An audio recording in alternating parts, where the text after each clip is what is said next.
No one on this earth will love you and care for you and have a burn in his heart for you more than your father.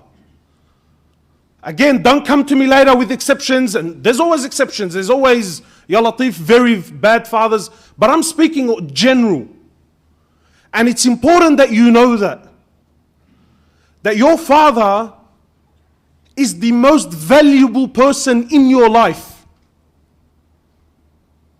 Irrespective of who he is, with all of his flaws and all of his mistakes, he is your father. And I don't know what else to say. How do I say it in a way where, brother, you know your father? He owns you. And some brothers, sometimes they come to me and they mention, and it's like, I try to be nice to them because I don't want to break their hearts. But really, in my message today, I feel like I can't afford to tippy-toe because I don't want the message to be distorted in any way, Let me tell you, as they say in Lebanese, بالعربي المبلطح, brother, let me shoot you straight. Your father, he owns you. You know what he owns you means? He owns you. He owns your clothes. He owns your shoes. He owns your money. Your money? If your father, I'm not encouraging fathers, I'm just giving you, if your father took every single dollar you own, you have nothing in front of Allah. You have nothing in the Islamic courtroom. You have nothing because he owns you. He owns your wealth. He owns your clothes. He owns everything about you. He owns you. That's your dad.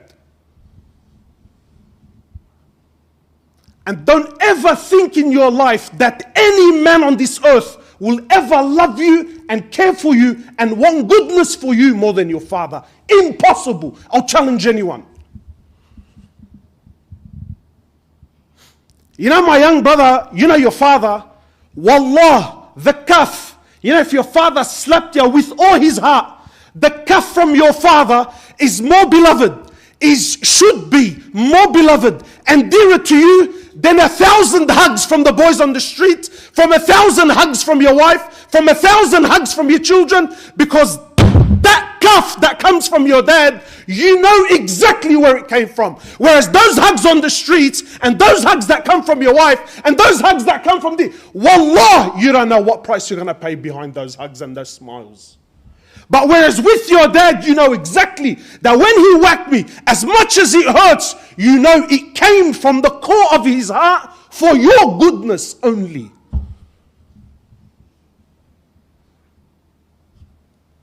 Our fathers are deeply flawed. No one is perfect. Sometimes your understanding of deen is 10 times better than his.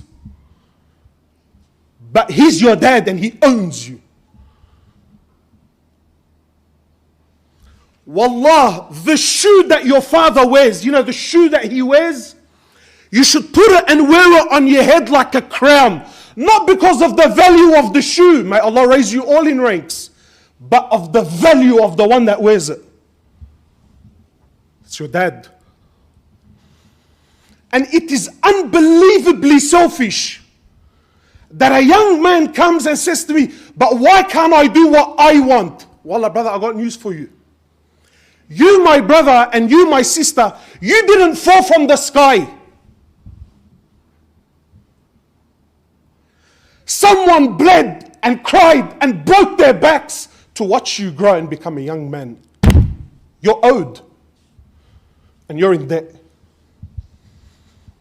So don't come to me now because, mashallah, I'm in my teens and, I've got my own thoughts and, I see things differently to my father, that now there's this resistance towards my dad and you know what, wallah, brother, I'm free. People tell me I'm free. Brother, who's free? The biggest lie that is running around now is this concept of freedom. That, wallah, brother, I'm free. That I'm free to do what I want. That I'm free to say what I want. That I'm free. Brother, what? I'm going to try and control myself, where does this come from? Where? Even putting deen aside, who on this earth is free? Every single one of us is governed one way or another. You're governed, you're controlled, you're owned. You didn't fall from the sky, my brother and my sister, right? And now for you to just tell me, oh, wallah, brother, you know what? I fell in love with this girl, and I don't understand why my father doesn't like her. And it's brother, it's not for your dad to understand. Again, I'm generalizing here, so don't come to me with your, exceptions. My young sister, your dad, whether you like him or not, he talks to you, he engages with you or not, you should only ever marry the person that your father says to you, him, take him. Now start talking to him. Now start texting that guy. Now start falling in love with that person. Don't go fall in love with someone outside of your father's knowledge. And trust me, I'm putting aside the halal and haram factor here. Major haram. But anyway, I'm going to assume that you did it for good. And the songs we sing to each other, right? Don't go falling in love with someone, right, outside of your father's knowledge, and then build an emotional relationship with this person for 3-4 months, and now you've invested in this for 3-4 months to the point where you yourself don't even realize you're head over heels, you see nothing other than him, and now you're trying to find a way, how am I going to present this in front of my dad? And above all, how am I going to convince my dad to accept him? That's oppression. Why? Because you took the rights of your father away from him. Really deep down, you're not asking your dad, can I marry him? What you're really saying to your dad is, look, this is the one. You work on yourself, but really make it happen. Doesn't work like that.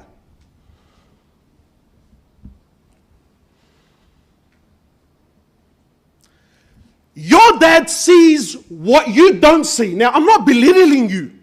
Wallah, I'm not.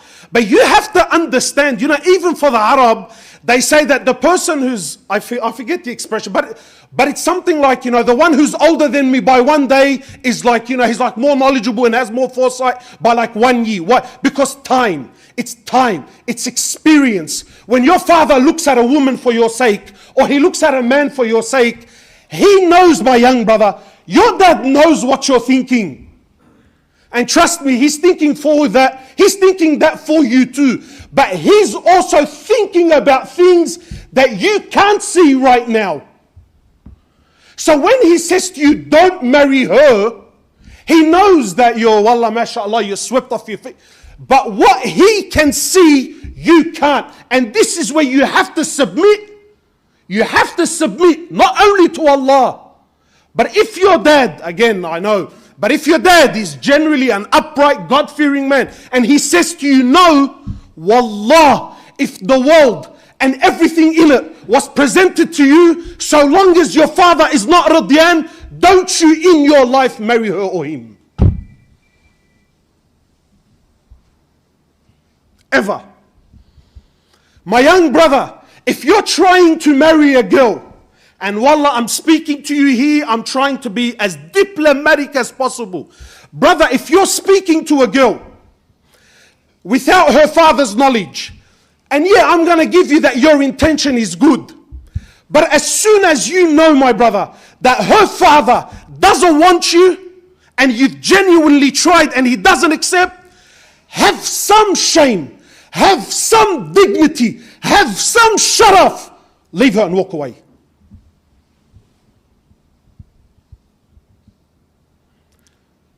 Because you don't know the har'a in the heart, bro. When you watch your daughter grow and you bleed and you cry and you do everything you can so that there's a roof over her head, right? And then she comes and she brings you a guy, ma b'tarif aslu mannan, where he came from, where he started, where he ended, and she comes and she says, but wallah, dad, look, I'm in love. You might as well kill your father. We have to be conscious of ourselves, my young brothers. Life is not fair. Get over it. Life is about ta'ah, obedience. Your father owns you. Wallah, your father is the only man on earth. And I'll say this, on the summit of the highest mountain, because I've been there and I've tested and I got burnt and I thought at one stage, no one, your father is the only man who genuine, wishes and desires that you turn out to be better than him. No one else on earth can ever take that. No sheikh, no alim, no mufti, no friend, no qawi, no one. Only with all his flaws. You see, sometimes when we speak about birr al-walidain, we have this rosy idea that my mum's the most amazing person on earth and I love her and she loves me and everything's amazing. So whenever the idea of loving parents, you see people, they're just so, oh my God, brother, but that's not, I don't know what to say. That's not the masses. And if you have that, wallah, you are very fortunate. Make shukr and thank Allah Azza wa Jal. But the truth is, for most of us, that's not the case. Most of us were the least favorite sibling, or maybe you're married to the least favorite daughter-in-law, or you're married to the least favorite son. This is the world. That's the truth. I try with my parents, and I feel like no matter how much I give, I'm always at a loss. So people come and it's almost like they present the situation as in, brother, sheikh, look, can I back off? Can I leave him? That's your deen. That's what Allah chose that father with all of his mistakes and all of his, that's the crown Allah put on my head.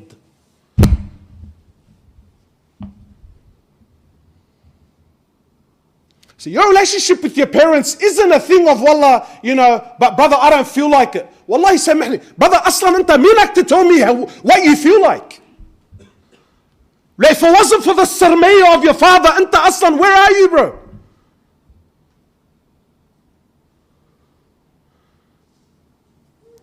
Those young brothers, when your mother and your father, and you can see the har'a in his eye, bro. You see bro, I see father so many times, he reaches a point where he thinks, brother, look, I'm at my wit's ends. Like, what do I do here?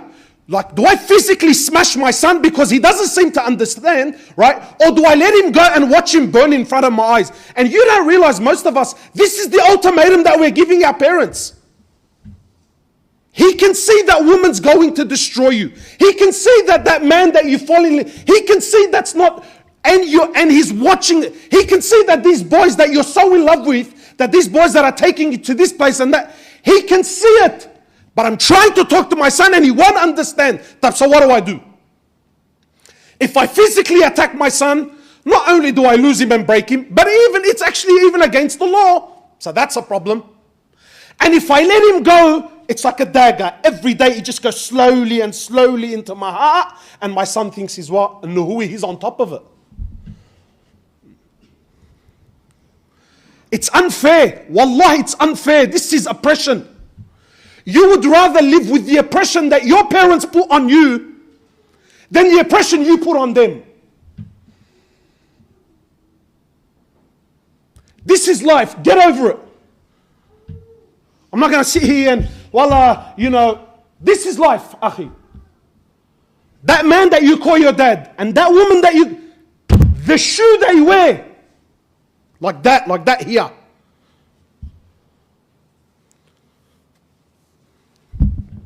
Life isn't perfect.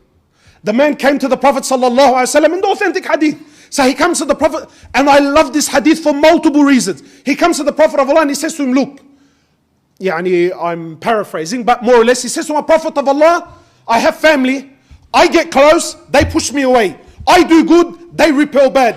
I try to connect, they disconnect.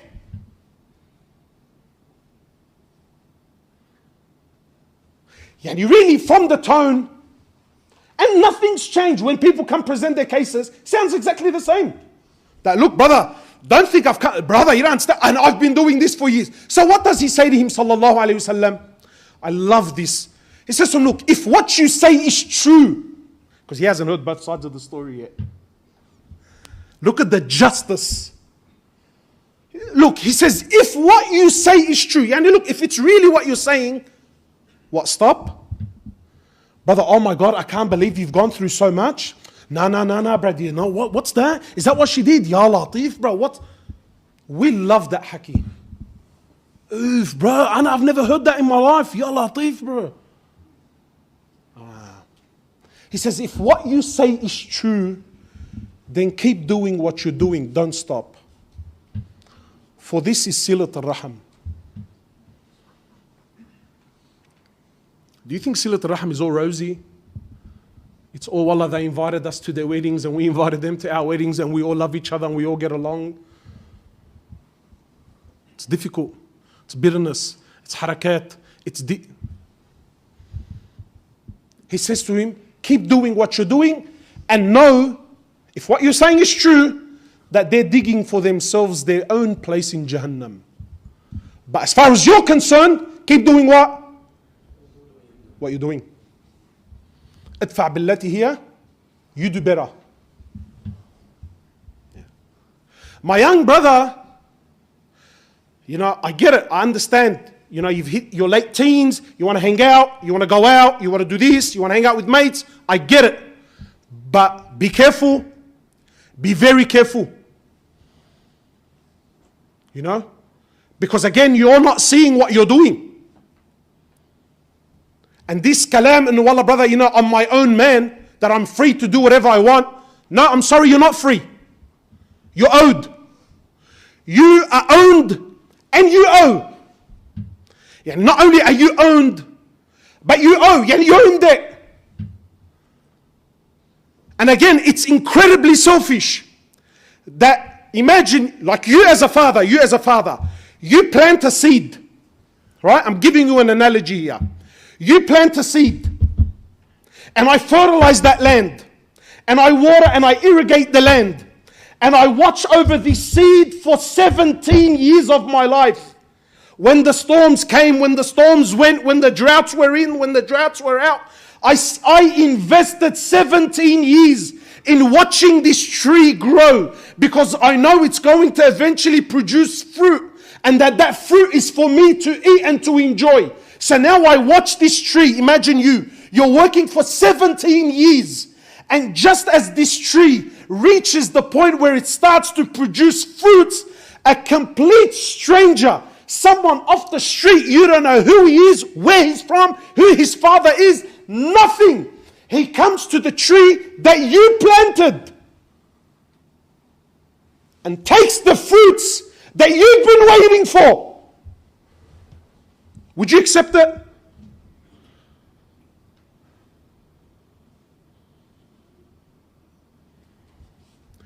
Wallah, I think this is recorded, so I was going to say something, but wallah, I'm worried if I can actually be imprisoned for a bit, because brother, if you think I'm going to watch someone come and eat my fruits in front of my eyes, and my son's going to tell me, and wallah, dad, wallah, look, again, I'm going to keep myself in check, bro. Allah never ever test me, bro. Wallahi. Wallah. You're putting a dagger in your father's heart. You're killing him. That your history, your fruits belong to him. The best of you, the best of your time, the best of your efforts, the best of your money belongs to him. And if he allows, you can give your scraps to your friends.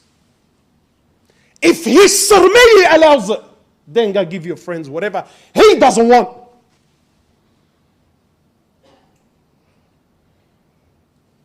Because trust me, young brother, if Allah blesses you, you're going to have a child one day, bro. And you're going to know the value of raising a child.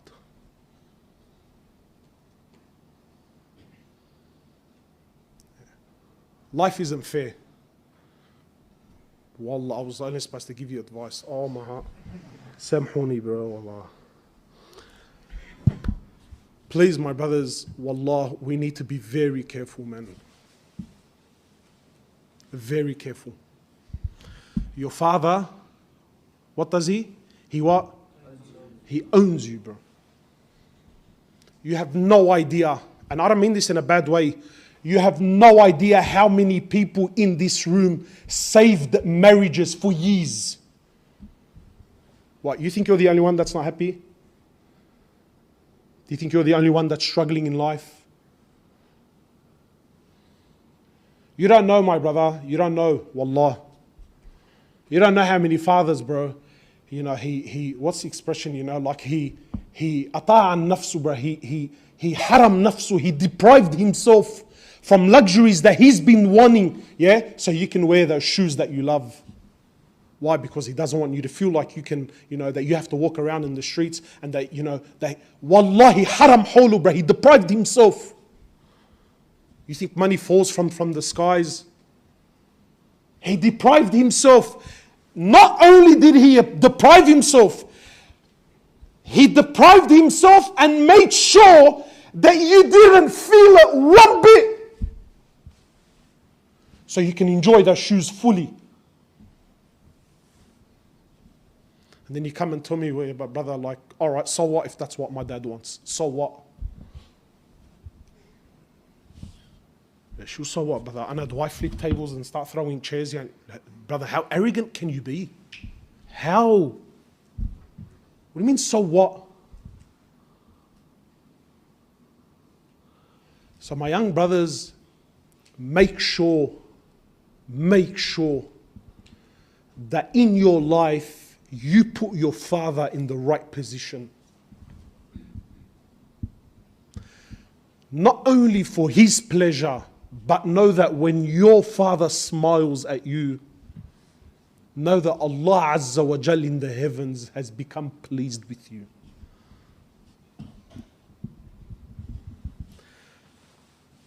جزاكم الله خيرا سبحانك اللهم وبحمدك أشهد أن لا إله إلا أنت أستغفرك وأتوب إليك.